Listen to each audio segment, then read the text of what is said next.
Unsure of your dream? Study abroad destination? Clear your doubts. Videsh Consult. Call 9676502888. Krishna గారి దగ్గర సుమారు 60 ఏళ్ళ పరిచయం అనడం కంటే ఒక స్నేహం, మరి ఆయనతో పాటు ఒక మరి మేకప్ మెన్గా ఉండి ఆయనని ఎంతో అందంగా మనందరికీ చూపించిన మరి సి మాధవరావు గారు ఇప్పుడు మనతో పాటున్నారు.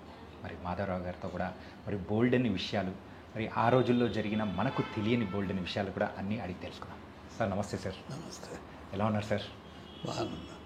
మీలాంటి పెద్దవాళ్ళ దగ్గరికి వచ్చినప్పుడు నిజంగా ఒక చరిత్రను తెలుసుకోవడానికి, సో ఇప్పుడున్న మా జనరేషన్కి అయితే చాలా వరకు సినిమా ఇండస్ట్రీలో ఆ కాలంలో కృష్ణ గారు అని వింటూ ఉంటాం. అయితే కృష్ణ గారు చేసిన ఎన్నో సాహసాలు కానీ అండ్ ఆయన్ని అందంగా చూపించిన మీ ప్రతిభ కానీ మీ గురించి తెలుసుకుంటూ ఉన్న సందర్భంలో కూడా బోల్డ్ అనే విషయాలు అనేది కూడా వచ్చాయి. అండ్ మేకప్లలో కూడా కొన్ని టెక్నిక్లు అనేది కూడా కొన్ని మీరు స్టార్ట్ చేసిన సందర్భాలు ఈరోజు అది ఇప్పటికీ చాలామంది కూడా ఫాలో అవుతున్నది వింటూ ఉంటేనే ఎంతో హ్యాపీ అనిపించింది నిజంగా sir. And thank you sir. First as a makeup మెన్గా మీ తెలుగు అంటే సినిమా ఇండస్ట్రీలో ఎప్పుడు మొదలైంది సార్? నేను స్టూడెంట్గా ఉన్నప్పుడే హై స్కూల్లో చదువుకునేటప్పుడే నేను డ్రాయింగ్లో బాగా ఫస్ట్ వచ్చేవాడిని. ఓకే. స్కూల్ యానివర్సరీ డేస్కి ఏదన్నా ప్రోగ్రామ్స్ ఇస్తే దానికి మేకప్ మ్యాన్గా పనిచేసేవాడిని. ఓకే. అలా పనిచేస్తూ దాని మీద ఇంట్రెస్ట్ ఎక్కువ. నేను కమ్యూనిస్ట్ పార్టీలో పనిచేశాను. ఆ పార్టీలో పనిచేసినప్పుడు ఈ నాదర్ బుర్రకథకి వీటికి అటెండ్ అయ్యేవాడిని, మీటింగులకి అటెండ్ అయ్యేవాడిని. అదొక సరదా నాకు. 8th స్టాండర్డ్ చదివేటప్పటి నుంచి స్టార్ట్ అయింది సరదా. ఓకే. అలా వచ్చిన ఇది నేను ప్రజానాట్య మండలిలో రాజారావు గారితో పరిచయం జరిగింది. పరిచయం జరిగితే ఆ పరిచయంతో నేను నాటకాలకి మేకప్ ఆర్టిస్ట్గా పనిచేయటం మొదలెట్టాను. ఆ నాటకాలకి మాకు గురువు కుమార్ గారని నెల్లూరు, ఆయన ఇది ఇక్కడ ఉన్నాడు, ఆయన ఓకే కింద. ఆయన దగ్గర శిష్యర్కం చేశారు. ఆయన థీరిస్ట్, బుక్స్ రాసేవాడు, బుక్స్ చదివేవాడు, ఫారెన్ నుంచి బుక్స్ తెప్పించేవాడు. అది ఎప్పుడు ఎలా చేయాలనేది, ప్యాన్ కేక్ అంటే ఏంటి, ప్యాన్ స్టిక్ అంటే ఏంటి, ఏళ్ళు ఎలా కదిలించాలి, ఇవన్నీ చక్కగా చెప్పేవాడు. ఆయనకి ప్రాక్టికల్ నాలెడ్జ్ తక్కువ, థియరిటికల్ నాలెడ్జ్ ఎక్కువ. అందుకని నేను అలా పరిచయం అయ్యి ఈ ప్రజానాట్య మండలిలో కరిగిపాటి రాజారావు గారి దగ్గర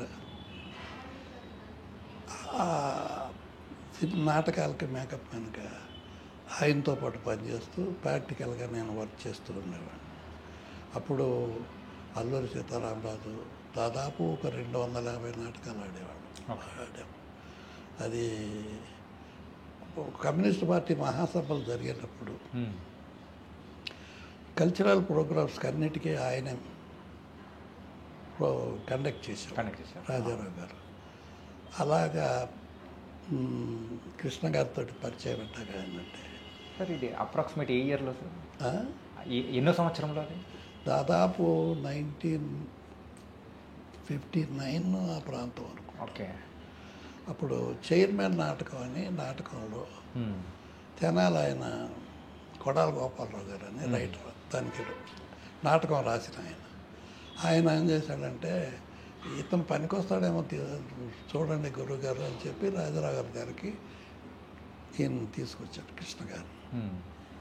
అప్పుడు చూశాడు, బాగున్నాడు, ఇది హీరో చేద్దామని చెప్పి చైర్మన్ నాటకంలో హీరోగా పాత్ర ఇచ్చి సాది నడక దగ్గర నుంచి అన్నిటినీ నేర్పి తయారు చేసి ఆ నాటకాన్ని విజయవాడలో పార్టీ మహాసభలకి కొన్ని లక్షల మంది జనంలో నాటకం ఆడాం. ఇవాళ కాదు ఆయనకి హీరో కృష్ణ అని, చైర్మన్ హీరో కృష్ణ అనే ఉండవు. 1959 ఆ టైంలో. ఓకే. అలా పరిచయం అయ్యాడు నాకు కృష్ణ గారు. ఆ పరిచయం ఇప్పటిదాకా చివరి దాకా ఎండ్ వరకే నాకు స్నేహితుడుగాను, ఫ్రెండ్గాను, అన్ని రకాలుగాను, శ్రేయోభిలాషిగాను ఇద్దరం కలిసిమెలిసి ఇప్పటి వరకు ట్రావెల్ చేసాం. లాస్ట్. కానీ ఈ పరిచయం అనేది కూడా కంప్లీట్గా చూసుకుంటే మీరు చెప్పిన ఆ చైర్మన్ నాటకం దగ్గర నుంచి చివరి సినిమా అయిన శ్రీ వరకు సో మీరే సో ఒక స్నేహితుడిగా కానీ మేకప్ మ్యాన్గా కానీ పర్సనల్ మేకప్ మ్యాన్గా కానీ మొత్తం కంప్లీట్గా ఉన్నారు.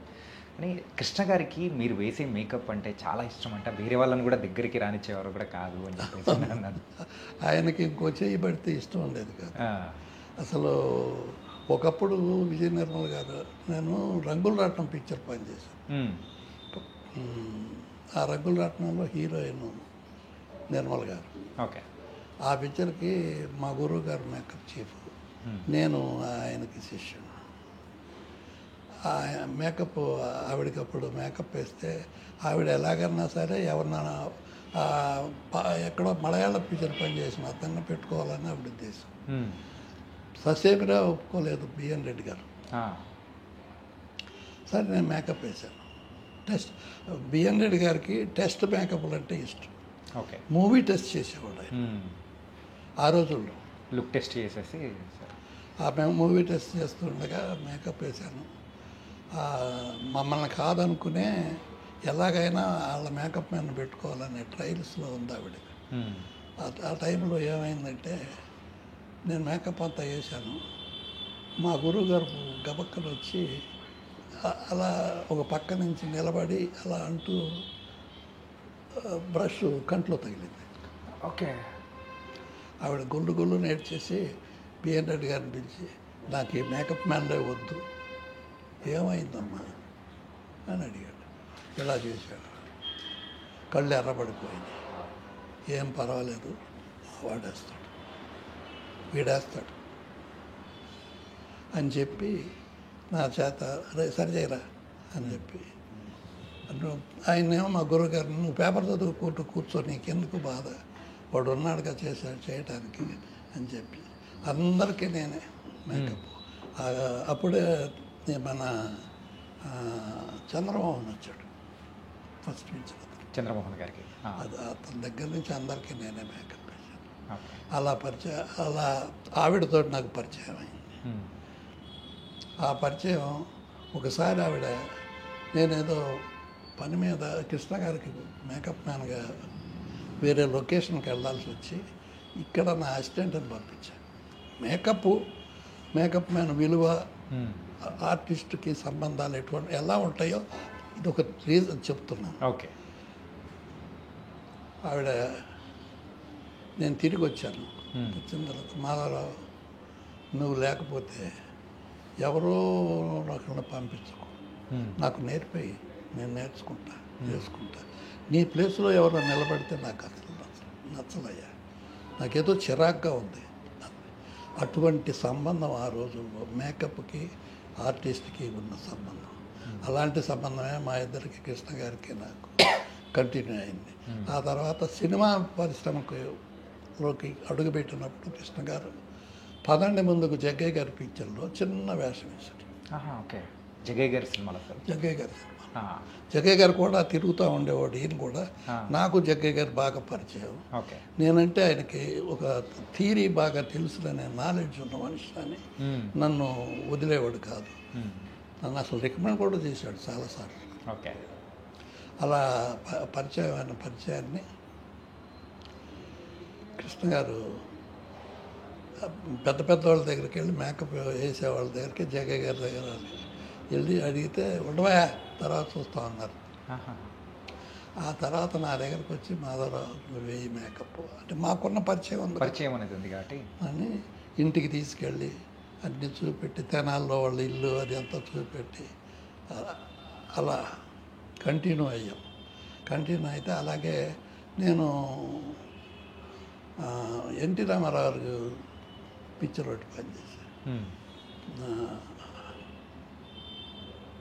అది మానవరావు గారు పరువు ప్రతిష్ట. ఓకే. అందుట్లో అంజలీదేవి గారు హీరోయిన్, రామారావు గారు హీరో, కన్నాం గారు వీళ్ళంతా ఉన్నారు.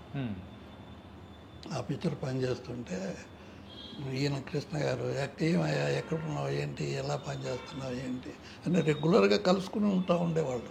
నన్ను అడుగుతూ ఉండేవాడు, రా కృష్ణ గారు రండి, మీరు చిన్న వేషం చెప్తాను అని చెప్పి రామారావు గారు ఫ్రెండ్స్ వేషాల్లో వేషం అప్పుడు కృష్ణ గారు ఒక డైలాగ్ చెప్పేసి తర్వాత మాధవరావు నాకు నచ్చలేదు, డమ్మీగా నిలబడాల్సి వస్తుంది అని వెళ్ళిపోయాడు.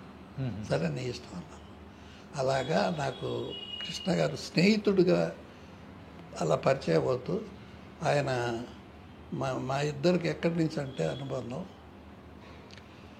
నేను పనిచేసేటప్పుడు సాక్షి పిక్చర్ ఒకటి, సాక్షి అంతకుముందు ఆయన సాక్షి కంటే ముందు ఈ పిక్చరు తేనె మనసులు చేశారు. వాటికి నేను చేయలే. అప్పుడు లేరా సార్? అప్పటికి నేను ఇంకా ఈ కంపెనీలు చేసుకుంటూ పెద్ద పెద్ద చీఫ్ని అయ్యాను. దేవత కృష్ణ గారికి దేవత రామారావు గారి సినిమాలు చేసేవాడు. రామారావు కూడా మేకప్ వేశాను. ఓకే, అదే మీరు చెప్పారు కదా పరువు ప్రతిష్ట సినిమాకి. పరువు ప్రతిష్ట ఇవన్నీ అంటే ఆయనకి సపరేట్ మేకప్ మ్యాన్లు ఉండేవాళ్ళు ఆ రోజుల్లో. వాళ్ళు ఇళ్లలో మేకప్లు వేసేవాళ్ళు. హరిబాబు గారని, నాగేశ్వరరావు గారని, మంగయ్య గారని, పెద్ద పెద్ద మేకప్ మ్యాన్లు, భద్రయ్య గారని, వీర్రాజు గారని, పోతరాజు గారని, పెద్ద వాళ్ళ రూముల్లోనే మేకప్, అక్కడికి వెళ్ళి మేకప్ ఆర్టిస్టులు అక్కడే మేకప్ వేయించుకొని వచ్చేవాళ్ళు. వాళ్ళు స్టూడియోలకు వచ్చేవాళ్ళు కాదు. ఓకే, ఆ రోజులు అది. అప్పుడు వీళ్ళందరి మధ్యలో నేను ఒక మేకప్ మ్యాన్గా స్టార్ట్ ఓకే. స్టార్ట్ అయితే ముళ్ళపూడి వెంకటరమణ గారు బాపు గారి ఫస్ట్ డైరెక్షన్ సాక్షి పిక్చర్. సాక్షి పిక్చర్కి కుమార్ గారు, మా గురువు గారు కుమార్ గారి పేరు తెలిసి అక్కడికి వెళ్ళి బిఎన్ రెడ్డి గారిని మీ మేకప్ మ్యాన్ కుమార్ గారు అడ్రస్ చెప్పండి, మేము ఇలా అవుట్డోర్ పిక్చర్ చేస్తున్నాం, తీసుకుంటున్నాం, దానికి మేకప్ మ్యాన్ కావాలండి. వద్దు అతను కాదు, అతని దగ్గర మాధవరావు అనే అసిస్టెంట్ ఒకడు ఉన్నాడు, వాడు మంచి మేకప్ మ్యాను, వాడిని కలవండి. అడ్రస్ ఎక్కడ చెప్పండి అంటే పద్మనాభం గారు వాళ్ళు ఉన్నారు, వాళ్ళ ఇళ్ళ దగ్గర ఉంటాడు, పద్మనాభం దగ్గరికి వెళ్తే అడ్రస్ చెప్తాడు. చెన్నైలో సార్? అది చెన్నైలో. ఓకే. పద్మనాభం గారు దేవత పనిచేస్తున్నా, నాకు బాగా ఫ్రెండ్ కూడా పద్మనాభం. ఓకే. అక్కడికి వెళ్ళి అడిగితే ఆయన పంపించాడు. పంపిస్తే వాళ్ళు షరత్ ఏంటంటే మా కెమెరామెన్ సెలవరాజు గారికి నచ్చకపోతే మిమ్మల్ని పంపించేస్తాం, వేరే వాళ్ళని పెట్టుకుంటాం, మీ రెమ్యూనరేషన్ మీకు ఇచ్చేస్తాం, మీకేమన్నా అభ్యంతరమా? నాకేమీ అభ్యంతరం లేదు, నేను నా సత్తా నాకు తెలుసు, నేను పనిచేస్తాను, కాకపోతే నాకు ఆయన్ని పరిచయం చేయండి ఒకసారి అని చెప్పి అలాగా నా ఎదుగుదల అలా స్టార్ట్ అయ్యింది. ఓకే. సాక్షి మూవీ నుంచి అక్కడ నుంచి సాక్షి. ఈలోపు కొన్ని పిక్చర్లు చేశాను అనుకోండి, మంచి పెద్ద పెద్ద పిక్చర్లే చేశాను, చీఫ్గా కూడా చేశాను, దేవత ఇవన్నీ చేశాను పిక్చర్లో.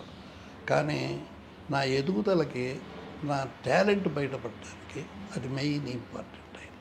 సార్, ఆ రోజుల్లో మీరు చెప్పారు కదా సాక్షి సినిమాలో కెమెరామెన్ సెల్వరాజ్ గారికి నచ్చకపోతే మేము అంటే పక్కన పెట్టేస్తామని చెప్పేసి అని అన్నారు కదా, ఆ సందర్భంలో కెమెరామెన్ గారికి మీకు ఆ డిస్కషన్ అట్లా ఏమైనా జరిగిందా? జరిగింది, చెప్తాను.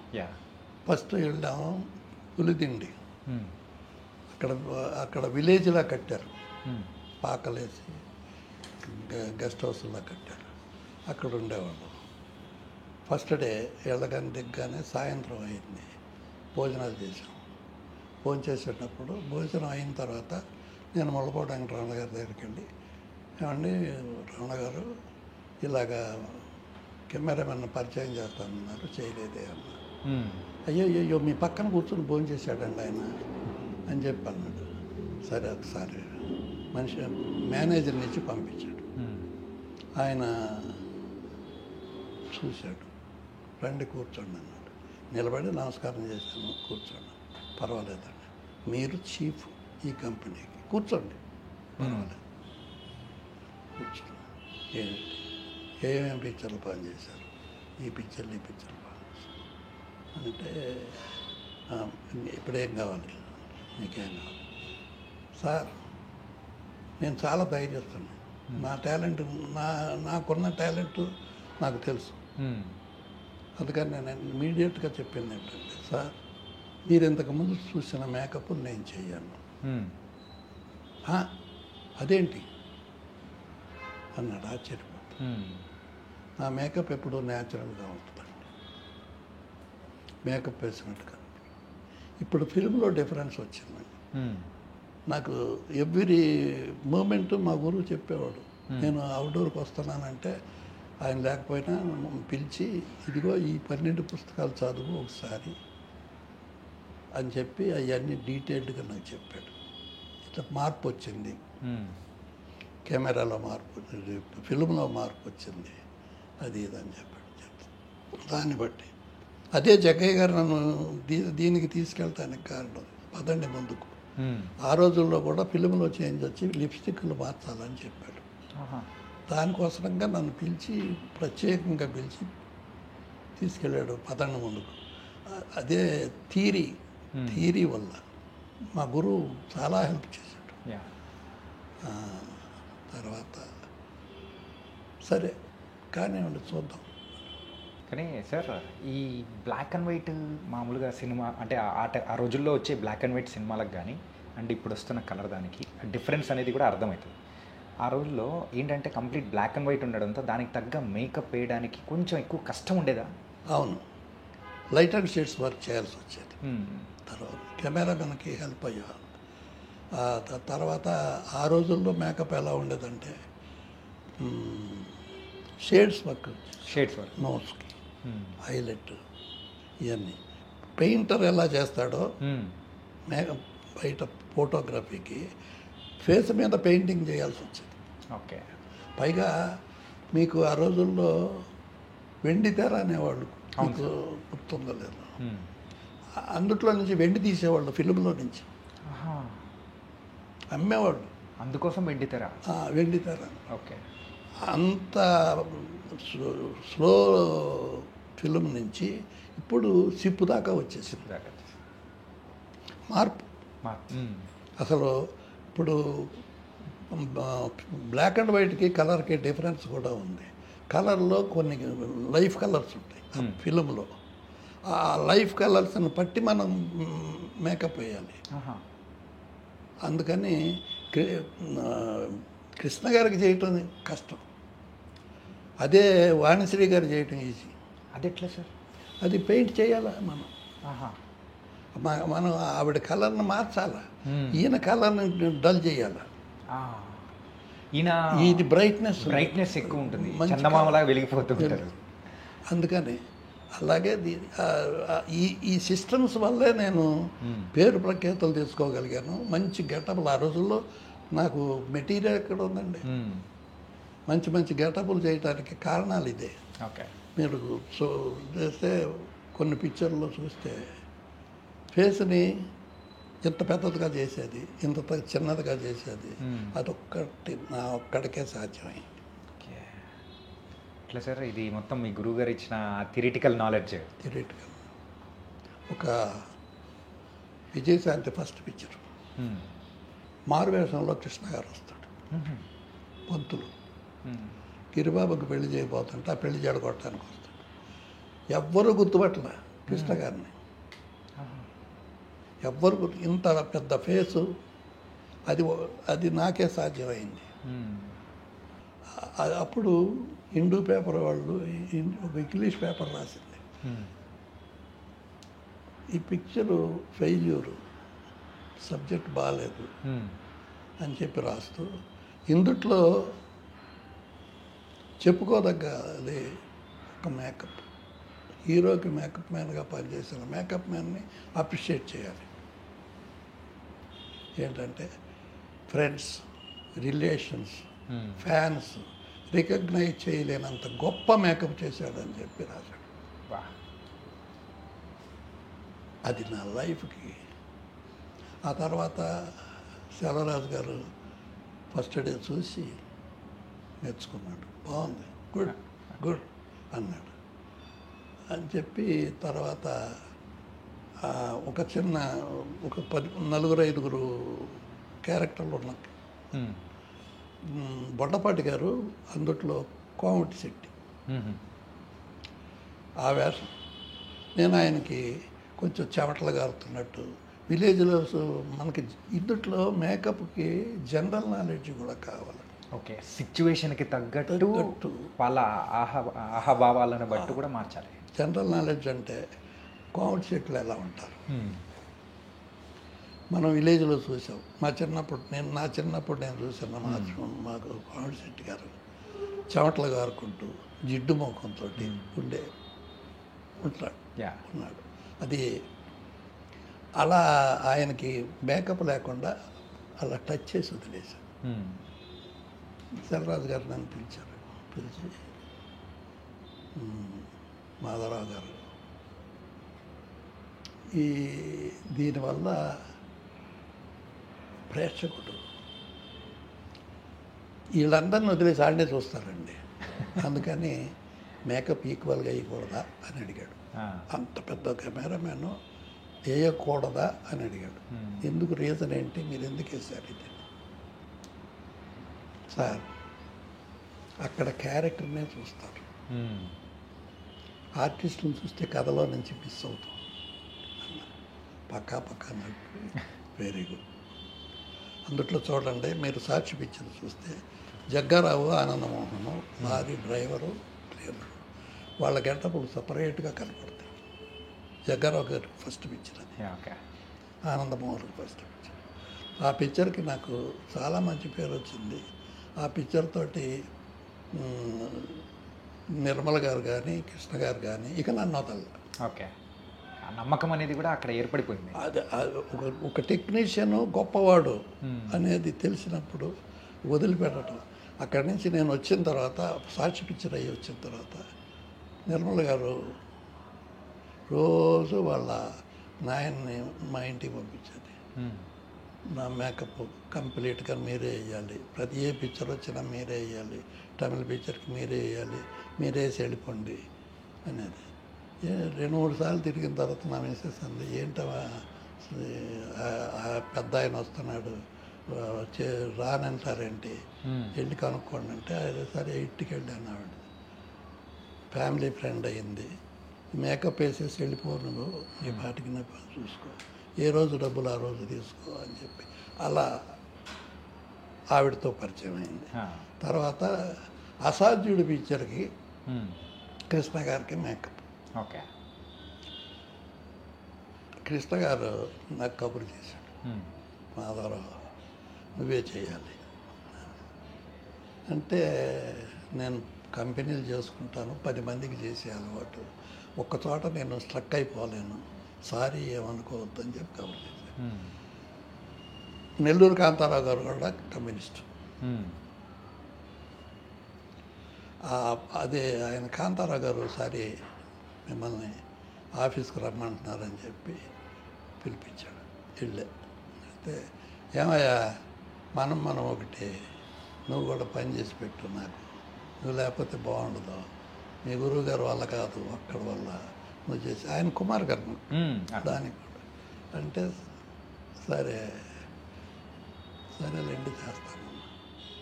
ఆఖరికి ఏమన్నాడంటే, కృష్ణ గారి కంటే నీకు ఒక 500 రెమ్యునరేషన్ ఎక్కువ ఇస్తానయ్యా హీరో కంటే. అంటే ఒక పర్సనల్ మేకప్ మ్యాన్గా మారడానికి జరుగుతున్న సందర్భాలు. అప్పుడు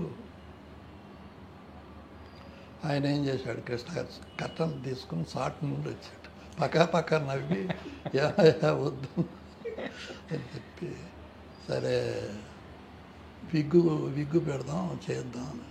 అప్పటిదాకా విగ్గు లేదు, ఫస్ట్ విగ్గు అసాధ్యుడితో స్టార్ట్ అయింది. ఓకే సార్, ఇంకా అప్పటి నుంచి మీరు కృష్ణ గారు ఇంకా పర్సనల్ ఇక ఇద్దరికి, కృష్ణ గారికి కానీ నిర్మల గారికి కానీ, అంటే చాలామందికి చేశాను. అసలు నా లైఫ్లో మేకప్ అంటూ చేసింది లేడీస్కి కానీ జెంట్స్కి కానీ పెద్ద వాళ్ళకి చేశాను నేను. అది శ్రీరంగరావు దగ్గర నుంచి, సావిత్రి గారి దగ్గర నుంచి, కేఆర్ విజయ్ దగ్గర నుంచి, నాగేశ్వరరావు గారు ఒక్కళ్ళలేదు, నాగేశ్వరరావు గారు ఒక్కడికి చేయలే, రామారావు దగ్గర నుంచి అందరికీ చేశాను, అంజలీదేవి గారి దగ్గర నుంచి. అసలు లేడీ ఆర్టిస్టుల దగ్గరికి వెళ్ళని కొంతమంది మేకప్ మ్యాన్లు వెళ్ళడానికి భయపడేవాళ్ళు, జీవలక్ష్మి గారి దగ్గరికి వెళ్ళడానికి భయపడేవాళ్ళు. ఒరే అనే పిలిచేది ఆవిడ. ఒరే నాన్న ఇటు రారా మేకప్ అయ్యి, నా దగ్గరికి రావడానికి భయపడతారు ఏంటారు అందరూ, నువ్వే మేకప్. అలాగా యా. తర్వాత అసాధ్యుడికి మేకప్ వేసి Hmm.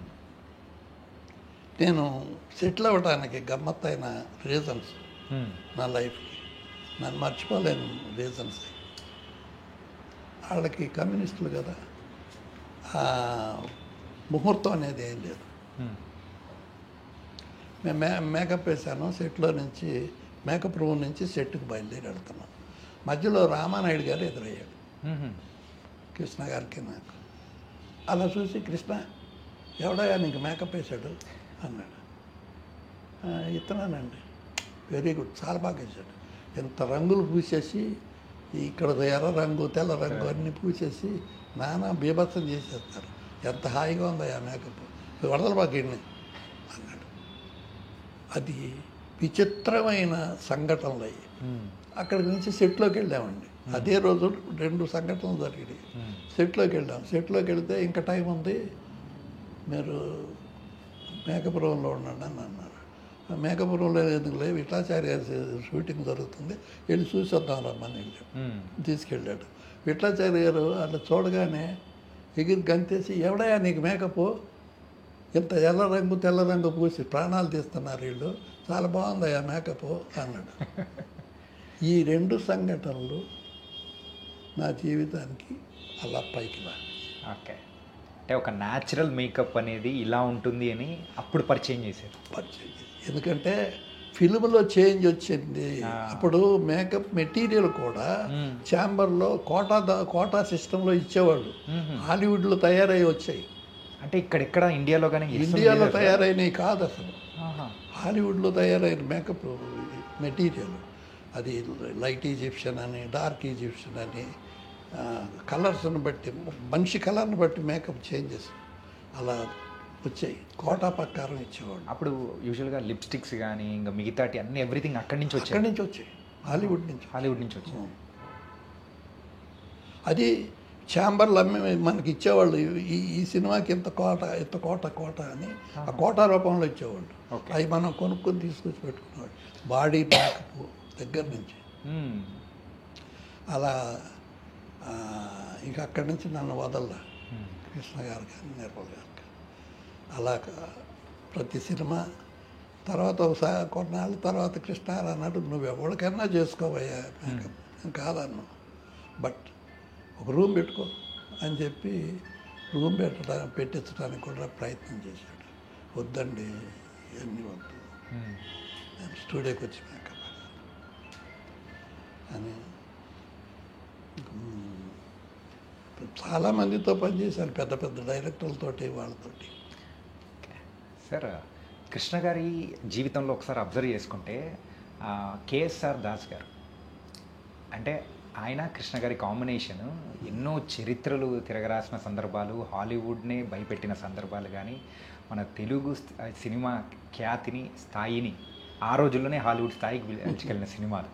మోసగాళ్ళకు మోసగాడని, ఇలా కౌబాయ్ సినిమాలను పరిచయం చేసిందే మన తెలుగు ఇండస్ట్రీ కృష్ణ గారు కానీ. ఆ టైంలలో మెయిన్గా బ్లాక్ అండ్ వైట్ నుంచి మెల్లిగా కలర్లోకి, ఈస్ట్మెన్ కలర్లోకి చేంజ్ అవుతున్న సందర్భాలు. సో ఆ టైంలో ఆ మేకప్ కానీ ఎట్లా మార్పులు వచ్చాయి? అండ్ అదే బుక్స్ స్టడీ చేసేవాడిని. తర్వాత మోసగాళ్ళకి మోసగాడు 3 పిక్చర్లు, ఇంగ్లీష్ పిక్చర్లు బ్రహ్మాండంగా ఆడాయి. The good, bad and ugly, Mackenna's gold, panic in bank, ఏదో ఇంకో పిక్చర్, 3 పిక్చర్లు విత్ రైటర్స్ దగ్గర నుంచి. కృష్ణ గారికి చాలా తెలివైన మనిషి, మేధావి. టెక్నీషియన్లో ఉన్న ఆర్ట్ని ఎలా తీసుకోవాలి అని చెప్పి 2 ఫైటింగ్ మాస్టర్ని పెట్టాడు ఆ సినిమాకి. 2 వేషాలు వేశారు. ఓకే, అలాగా పాండిబజార్లో ఒక థియేటర్ ఉండేది. ఆ థియేటర్లో రైటర్ దగ్గర నుంచి అసిస్టెంట్ డైరెక్టర్ గారు అందరూ, కేఎస్ఆర్ దాస్ గారు అందరూ కూర్చొని చూసి 3 సినిమాలు చూసి ఆ సబ్జెక్టు ఆరుద్ర గారు రాశారు. ఆ రాసిన తర్వాత ఆ గెటప్లు కూడా నేను చూసా ఆ పాత సినిమాలు, ఇంగ్లీష్ పిక్చర్లు. నేను ఇంగ్లీష్ పిక్చర్లు చూస్తే గెటప్ను వదిలేవాడిని కాదు. క్లియోపాట్రా చూసి నాటకంలోనే క్లియోపాట్రా లాగా తయారు చేసేవాడిని. అమ్మో, అది చాలా విచిత్రం కదా సార్.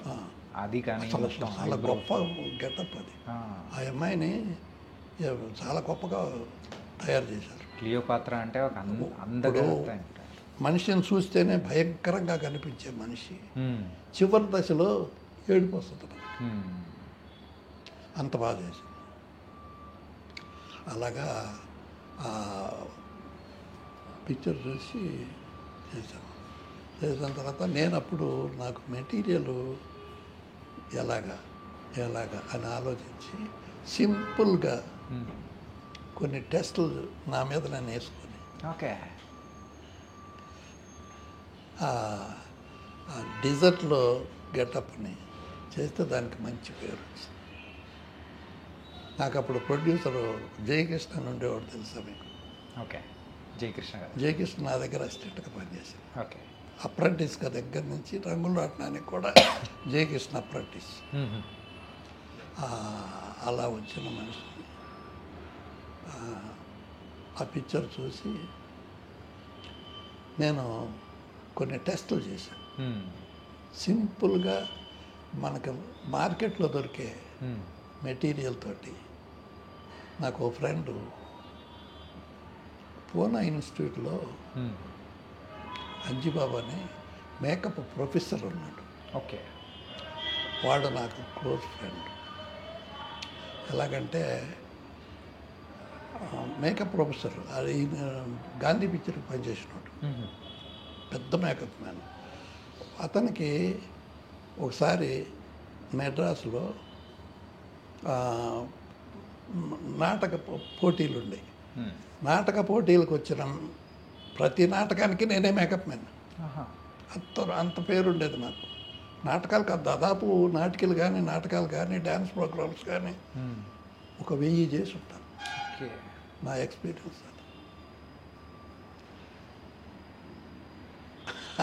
అది చూసి అతను ఏమన్నాడంటే నన్ను ఎత్తుక్కుంటూ వచ్చి, మాధవ నేను మేకప్ మ్యాన్ని, నేను డైరెక్టర్ని, ఇవన్నీ ఆర్టిస్ట్ని, కానీ నా నాటకానికి నువ్వు మేకప్ వేయాలి అన్నాడు. అదేంటి? కాదు నాకు మేకప్ వేయాలి. వేసాను. వేస్తే ప్రోగ్రామ్ అంటే ఒక 25, 30, 10, 12 ఉండే నాటికలు, అన్నిటికీ మేకప్లు వేసేవాడిని. లాస్ట్లో అది ఎవరికి ప్రైజ్ వచ్చేది చెప్పాడు. ఒకసారి ఇంటికి వచ్చి, నువ్వు ఇంత కష్టపడి మేకప్లు వేస్తున్నావు, చాలా బాగా చేస్తున్నావు, నీకు ఒక సీక్రెట్ చెబుతాను నేను. ఓకే, అంటే ఏంటన్నా? ఓల్డ్ గెటప్ చేయాలంటే ఫలానా మెటీరియల్ పెట్టి చేయి, దానివల్ల నష్టం లేదు. అది ఫేస్కి ఏమన్నా అయితే, ఒకవేళ పొరపాటున మనం ఏదన్నా వేసి తప్పు చేసామనుకోండి, ఆర్టిస్ట్ ఫేస్ దెబ్బతింటే రియాక్షన్స్ కానీ అలర్జీస్ కానీ వస్తాయి, మనం అయిపోతాం. అంటే నువ్వు నీకు టెస్ట్ చేసుకో. ఓకే, ఇది దీనివల్ల ఫేస్ క్లీన్ అవుతుంది. ఏదన్నా ఉంటే డస్ట్, మురికి ఏదన్నా ఉంటే పోద్ది. నువ్వేం భయపడవద్దు. ఈ మెటీరియల్ ఎవరికి చెప్పకు. ఆర్టిస్ట్కి కూడా తెలియనిస్తే నేను మేకప్ వేయలేరు, ధైర్యం వేసి. అంటే నేను అతను చెప్పేసి వెళ్ళిపోయిన తర్వాత నా ఫేస్ మీద నేను చేసి చూశాను. ఓకే, ఆ మెటీరియల్ తోటి కృష్ణ గారికి ఆ డిజర్ట్లో మేకప్ వేసాను. అది నాకు మంచి పేరు తెచ్చిపెట్టింది. తర్వాత ఆర్టిస్ట్ టెక్నీషియన్కి సమయస్ఫూర్తి ఎలా కావాలంటే, ఒకసారి ఊటీలో షూటింగ్ జరుగుతుంటే సడన్గా బ్లడ్ అడిగారు. ఓకే, ఆ సీన్కి తగ్గట్టు బ్లడ్ కావాలి. అసిస్టెంట్ డైరెక్టర్ చెప్పడం మర్చిపోయారు. లొకేషన్ దూరం, ప్రిపేర్ చేసుకోవాలి బ్లడ్ ఆ రోజుల్లో. మా అసిస్టెంట్లు వచ్చి గురుగారు ఇలా అడుగుతున్నారు ఏం చేయాలన్న. దేనికి ఏంట్రా, ఇక్కడే నాకు కిల్లి కొట్టున్నా ఉంచు, సిగరెట్ కొట్టున్నా ఉంచుకుంటా, చూడు సార్ తిలకం ఉంటుంది తీసుకురాను. అయిపోయింది, రక్తం తయారైపోయింది. అది సమయం. Yeah right. అలాగే డీజర్ట్లో మేకప్ వేస్తానికి ఇష్టం. స్వామి గారు మాధవ కబురు చేసి చీవు పక్కులు కావాలి కృష్ణ గారికి. ఆ డీజర్ట్లో ఆ డెసర్ట్లో చూస్తే కంప్లీట్గా మొత్తం బర్న్ అయినట్టు, దాని మీద అక్కడక్కడ చీవు పక్కులు ఉంటే బాగుంటుంది అంటే నాకు జయకృష్ణ పరిగెట్టుకుంటూ వచ్చి మా అసిస్టెంట్, గురుగారు ఇలా అడుగుతున్నాడు, వీళ్ళు ఎక్కడ ఏం చేస్తాం, ఎందుకో ఇక్కడ ఏముందని షాపులు ఎక్కడ ఉంటాయి, మనకి కిష్కో షాపు మెటీరియల్ అమ్మే షాపులు ఉండేవి చెన్నైలో, షాపులు ఇక్కడ లేవు కదా, మనం ఎట్లా చేస్తాం, ఏం అడిగారు, ఇలా వాళ్ళు అడుగుతారులే, సరే నువ్వు వెళ్ళన్నా అంటే వెళ్ళబోతున్నాడు. జయకృష్ణ ఒక్కసారి ఇలా రా అన్న. వచ్చాడు. నాకు కొంచెం 10 పైసలకి బఠానీ తెచ్చి పెట్టవా. 10 పైసలకి బఠానీ. కొంచెం డ్రింక్ తీసుకుంటాను. ఏంటంటే చికెన్ అయితే తెప్పించుకోవచ్చు కదా అంటే అని అన్నాడు. ఆ మాట అనగానే నాకు సడన్గా స్ట్రైక్ అయింది బఠానీలు. దాన్ని ఆలోచిస్తున్నా ఏం చేయాలి అని. బఠానీలు ఏంటంటే చికెన్ అన్నది, బఠానీలు తెచ్చిపెట్టాను. తీసుకొచ్చాడు. అది బఠానీలు పై పొరను పోల్చి అగ్గిపెట్టెలో, ఖాళీ అగ్గిపెట్టెలో పడేసి మూసేసి మేకప్ బాక్స్లో పెట్టాను. మేకప్ కృష్ణ గారికి మేకప్ అంతా అయిపోయింది. అయిపోయిన తర్వాత జయకృష్ణ ప్యాకెట్ అగ్గిపెట్టి ఓపెన్ చేయాలి చూశాడు. నాకు పని కాళ్ళ మీద పడిపోయి, ఎందుకా అండి మీరు బఠానీలు అడిగారు, ఇందులేవయ్యా ఈ గమ్ తీసుకో, అక్కడ అది సమయ స్ఫూర్తి, జనరల్ నాలెడ్జ్ మేకప్ మ్యాన్కి అవసరం. అందుకనే ఆ తర్వాత కృష్ణ గారు ఇంకెవరితోటి మేకప్ వేసుకోలేదు. అన్ని మధ్యలో పిక్చర్లు కూడా నాతోటి స్టార్ట్ చేసి